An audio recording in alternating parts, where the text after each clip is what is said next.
So I just finished watching The Long Way North, and it was really lovely. Actually, no, it wasn't lovely so much. I mean, the animation was very, very nice. It is one of the more interesting looking 2D movies I've seen in a while, and not just because 2D is so rare these days.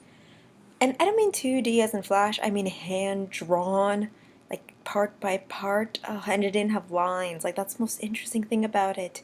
It was just all these shapes and had to depend on colors, and it did so well with that.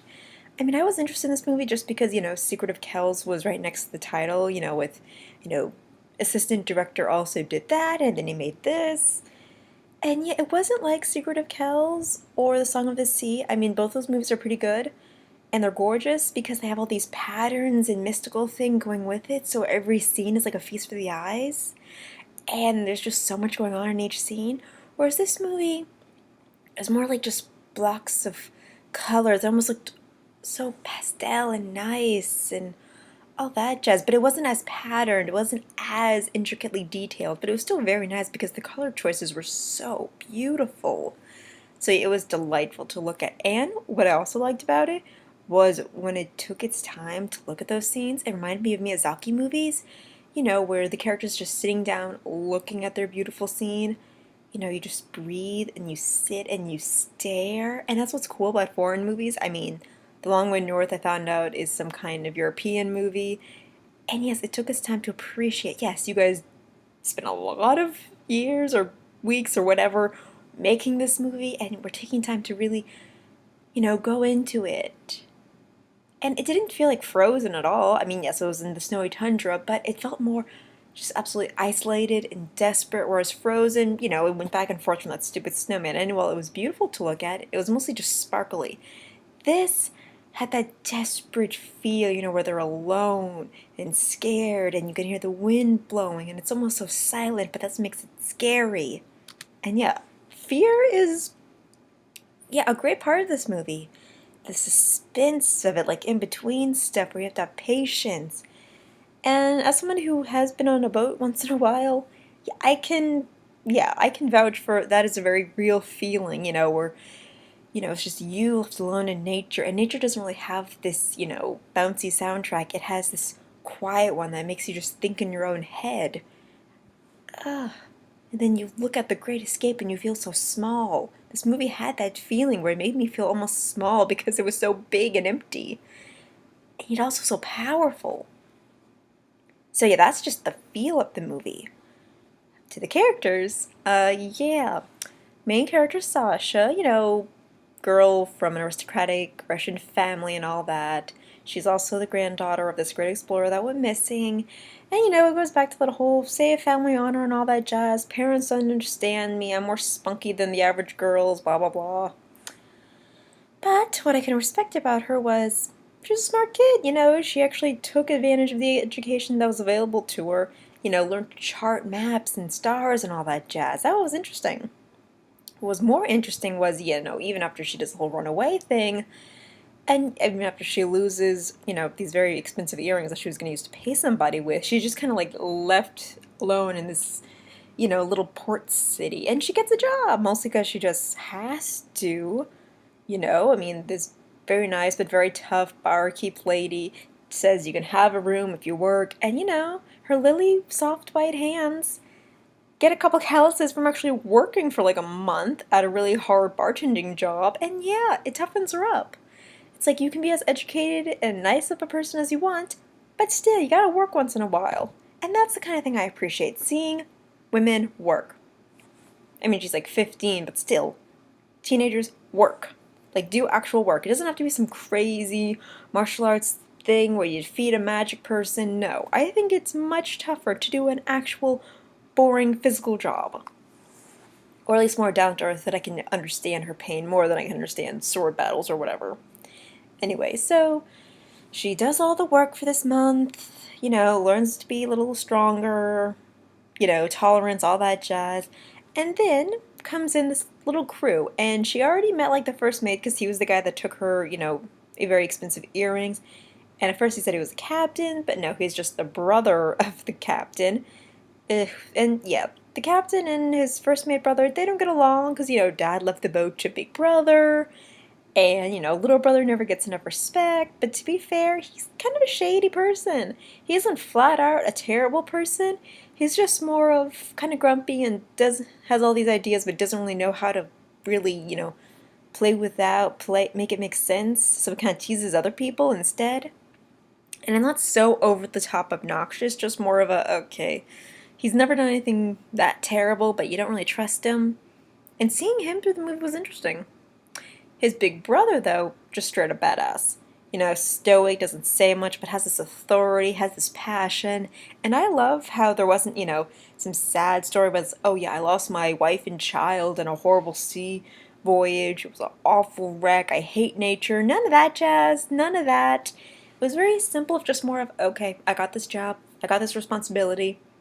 Don't talk shit to me. I just gotta do what I gotta do. And you know what? It was so refreshing, man. I don't need to know these people's backstories. All I need to see is how they get through this horrible suffering problem. And spoiler alert, the big climax of this film is, they're finally out into the very north, the North Pole. The ice is thick. They have to, use dynamite and explosions to cut through the ice. It's so thick to push their ship through. And spoiler alert again, the ship sinks because this big old ice on the side of the cliff just falls on it. And God, the sounds of it are just so painful because it's just this iron scratching. Ugh. And then, excuse me, and then it's just like this, crew of men and the girl, Sasha. She keeps saying, okay, one more round. And it's not like an annoying squeaky version. It's just more in a, this is what I'm trying to do. This delusion is all I have left right now. I might as well follow through with it. And yes, the crew begins to hate her for it. Hell, I hate her a little for it just because, the situation's so awful. I mean, she didn't cause the horrible, avalanche. She wasn't responsible for all this damage. But it was her, pushing them to go towards this area where you kind of want to blame her, but you can't blame nature, and you don't want to blame yourself for choosing to be there either. So yeah, it's just this, struggle thing of where, why are we here? Is this preventable? Probably if you never try. But what the hell is the point of life if you never try?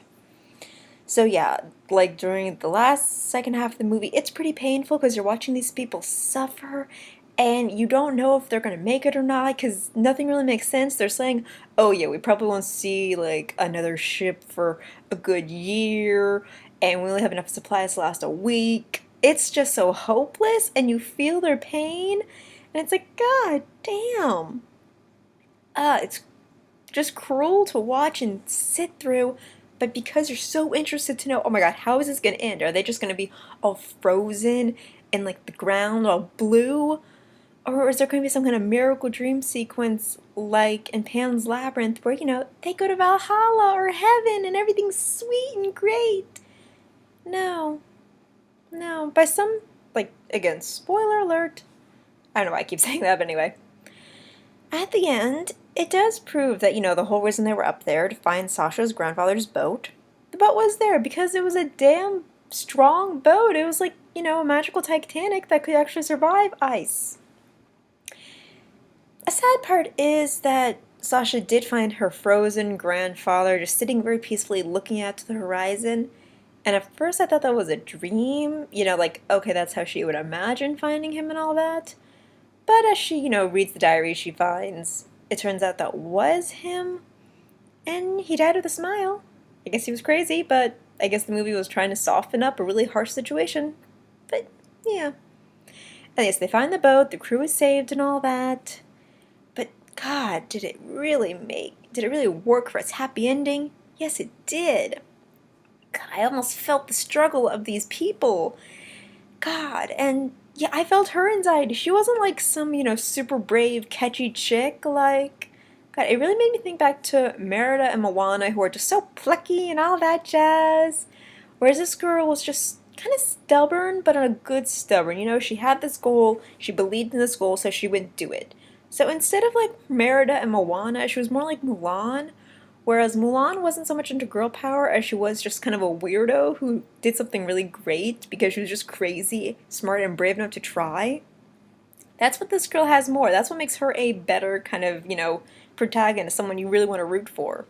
She wasn't also like high up, I can do anything. It's just more of this is what I can do and this is what I'm trying my damnedest to do. And that's what made it a good, enjoyable movie. It was lovely to look at, you actually feel something for these characters, and even though it was all so simple, its simplicity allows you to really breathe it in. I don't know if I can recommend this movie to everyone I see. It's really like a quiet sort of movie where you have to have patience for, but if you have patience for it, it's so worth it. It's such a great story. Even though I totally spoiled everything, see it anyway. So, yeah, Long Way North, lovely movie. I totally recommend it for animation fans or people that just like patient movies. Okay, totally worth it. Not patient, suspenseful. If you like a suspenseful movie, worth it. Okay, that's my review. Subscribe!